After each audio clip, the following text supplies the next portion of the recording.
Welcome everyone to Discourse. Today we're going to be discussing A Pain in the Gut by Joseph C. Way.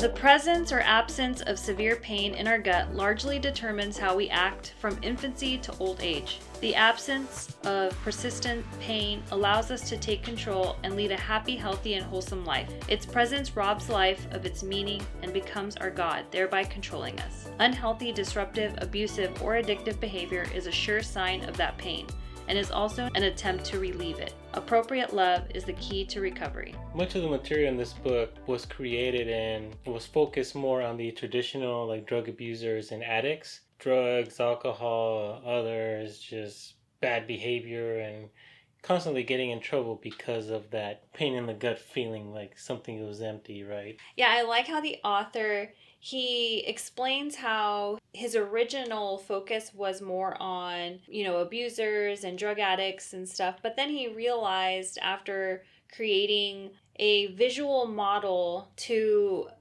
show the healing process and preventative measures to help people live healthier lives. It actually applies to everyone for all kinds of different types of addictions and issues that you may have in your life. It really helps you focus in on what the issue is. Also to kind of come to terms with that you have a problem that needs to be fixed, and how you can kind of circumvent all those things. Because Mr. Way, he was a chaplain in the Air Force, and this all started because he was assigned to kind of lead a group of airmen that were abusers of drugs, or they were having issues, pretty much staying out of trouble or staying focused because of those issues that were, impacting their personal lives and, of course, their career with the Air Force. So once he was assigned, he found out that he didn't know much about the subject or how to properly help these airmen that he was now responsible for. But once he had got to research the subject, get involved, listen, he did a lot of listening, hearing all their situations, he found out that they weren't the typical traditional abusers. You would think they had a rough life, they're out on the streets, they're crazy, mentally unstable. No, they're just everyday people, and looking into it some more, we all got problems. So he was like, this is not just for the airmen, this is beneficial to all of us, even myself. So he created a visual diagram, as you mentioned, and he felt that instead of just talking and everyone listening, he had to draw out circles and images where people could put the subject, the problem, how are they going to fix it, and they can insert themselves and their issues to see it laid out for them. Because he said he felt like if there was a visual representation of those issues, it made it more solid, it made it more applicable, and also able to overcome, because you can see how to overcome things, the process and what it takes, and you can kind of remind yourself visually. It's kind of like writing in a journal, right? Or a diary. Yeah, you exactly. Put it out there. You see it. Yeah. Yeah, to this day, he doesn't know if he got that assignment because he was really good at his job or he insulted a 2-star general who the next day he called his supervisor and told him, yeah, he did such a great job. Let's assign him to this position that no one wants. Yeah. For an indefinite amount of time. He did such a great job. Let's just put him on there ASAP. He never understood if it was bad because the previous day, the general showed up to one of his presentations and he was instructing, so he had his back on everyone present. And someone made a comment which he kind of made a smart remark and kind of said you don't know what you're talking about. You don't know what you're talking about. Yeah. Let me get back to teaching. I am the teacher here. And when he finished, he turned around and it was a 2-star general. Yeesh. No wonder everyone got quiet. So he kind of dreaded it all night, and for a reason, because the next day he was reassigned. Yeah, he's like, I'm either getting fired or praised. I'm not sure which. Yeah. Hey, but in the end, here we are with his book, and he's helped out so many airmen.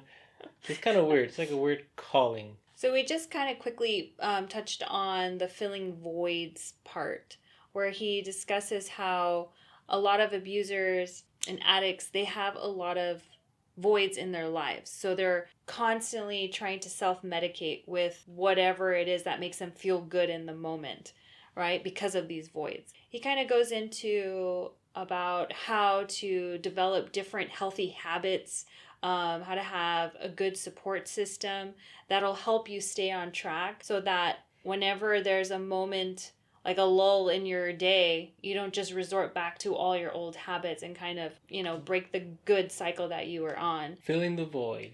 It gives some good examples, like the shy person who has to get drunk to feel one of the partiers or out there, outgoing, but with that alcohol. Like the repercussions, the hangovers, it's worth it to kind of feel that need or that pain in the gut that they get because they're so shy and they're like uncomfortable, instead of practicing more on communicating or just having fun without the drugs. Talks about people that had a rough childhood and never had a mom or a dad, so maybe they see someone or like a family and it reminds them of their childhood. Just it could be a feeling. It could be how people look at you. It could be you were bullied, so you kind of hurt people so they could feel the same way as you. Instead of, when you feel like hurting someone, go to the gym, do something physical with your body to get all that energy out. Or even something productive. He even mentions like taking classes or taking up new hobbies and and sticking to it. Yeah, and sticking to it. Oh, and he also mentions like having a good financial plan, like having everything really planned and laid out. And I feel like that's just good advice, period. Whether you have, are having issues in your life or not, I think it's always important to have a really good layout and a foundation of who you are and what you do with your life, because it really helps keep you focused on if you have a goal or if you want to just continue doing well in whatever it is you're doing. Because he also mentioned talking to a lot of these people, they're very smart. They're resourceful. Yeah. They have nothing, but they get that craving and get alcohol, drugs, or whatever. They are resourceful and creative to do whatever they need to do to get that. It's negative, but just the way they go about making something out of nothing, that's pretty impressive. They're not intellectually inept. Like, they're very sharp people. So he was able to link all of this to more of a mental state. Like, a lot of them, grew up with people telling them that they were no good. Maybe they were a boy that cried. Boys don't cry. We've all heard that, especially the older folks. And that has a lot of impact on a lot of guys because they don't get to express the way they feel. So they hold all that in.